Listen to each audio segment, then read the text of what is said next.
So now you know the truth. You're not weak, you're not broken, and you're definitely not losing your mind. Your brain has simply been doing exactly what it was designed to do. Hold on to the people and experiences it believes are important to your happiness.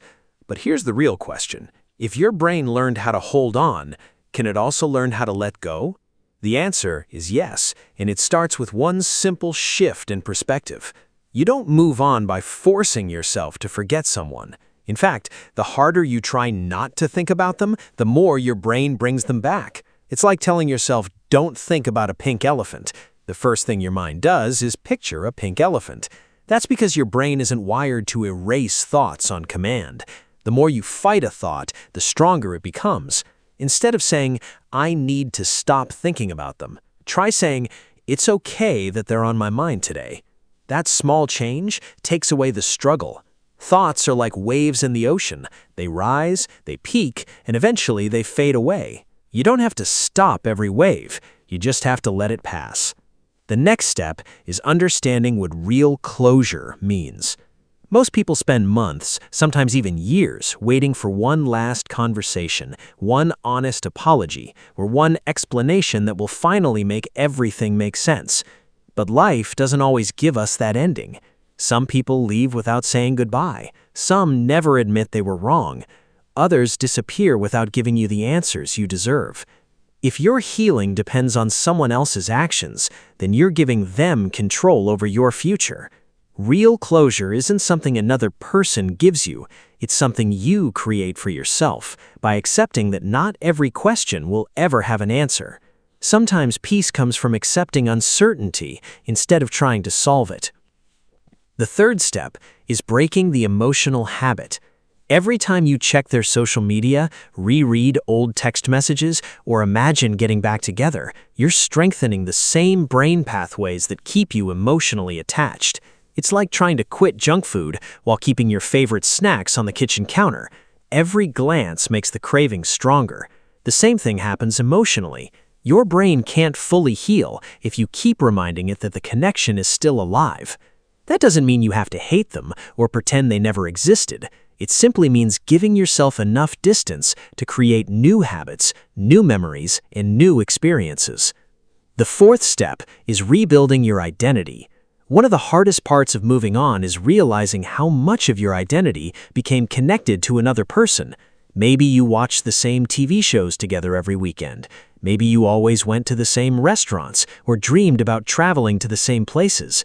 When the relationship ends, those routines disappear too, and it can feel like you've lost a part of yourself. But here's the truth. Your identity was never meant to depend on one person. This is your chance to rediscover who you are. Learn a new skill, pick up a new hobby, travel somewhere you've never been, meet new people, set goals that genuinely excite you. Every new experience teaches your brain an important lesson, that your life is still moving forward. The relationship may have ended, but your story didn't. The fifth step is learning to forgive yourself. This is where so many people get stuck. They replay every conversation, wondering what they could have said differently or wishing they had noticed the warning signs sooner. But remember this, you made the best decisions you could with the knowledge, emotions, and life experience you had at that time. It's unfair to judge your past self using the wisdom you've gained today. Growth only happens because of experience. The mistakes you made are the reason you're wiser now. Forgiving yourself doesn't erase the past, it simply frees you from carrying it forever. Finally, understand this. Moving on doesn't mean forgetting someone. It doesn't erase the memories or pretend the relationship never mattered. It simply means those memories no longer control your emotions. One day, you'll hear that song again. You'll drive past places you used to visit together. You'll come across old photos. But instead of feeling your heart sink, you'll smile, appreciate the lessons that chapter taught you, and keep moving forward. That's what real healing looks like. Not the absence of memories, but the absence of pain. Then, one ordinary morning, something incredible will happen. You'll wake up and realize you haven't checked their profile in weeks. You haven't wondered what they're doing. Their name no longer makes your heart race. Without even noticing it, you've started living your life again. The person who once occupied every corner of your mind has quietly become just another chapter in your story. Not because they stopped mattering, but because you finally realized that your future matters more than your past. So if you're listening to this while trying to let go of someone you thought you'd never forget, remember this: healing isn't about finding someone new to replace them. It's about becoming the version of yourself who no longer needs the past to feel whole. Your story isn't over. In fact, this might be the chapter where everything begins to change.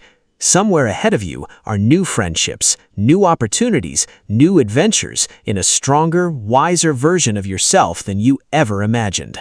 Keep taking one step at a time, because the life you've been waiting for doesn't begin when someone comes back. It begins the moment you stop looking behind you and start walking towards everything that's still waiting for you.